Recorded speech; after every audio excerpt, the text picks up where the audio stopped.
La gauche avait percé au premier tour des élections législatives. La gauche confirme son retour dans les Yvelines.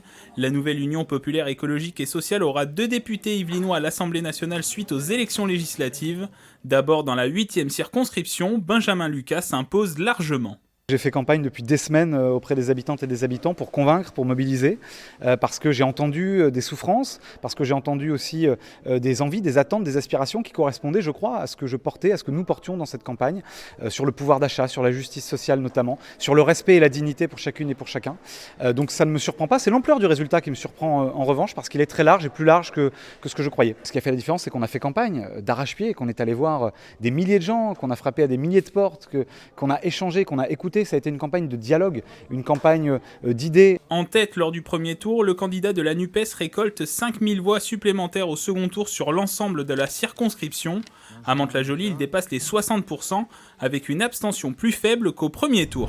Résultat pour moi-même, 15 759 voix. Même phénomène dans la 11e circonscription, William Martinet devient le député de ce territoire.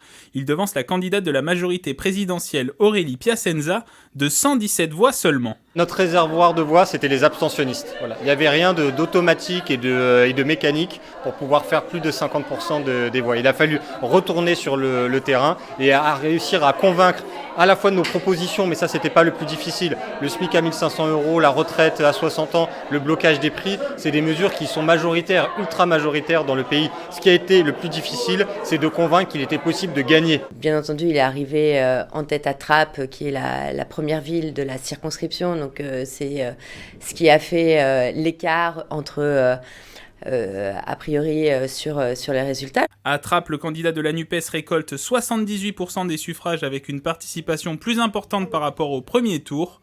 Sur l'ensemble de la 11e circonscription, William Martinet gagne un peu moins de 5000 voix par rapport au premier scrutin.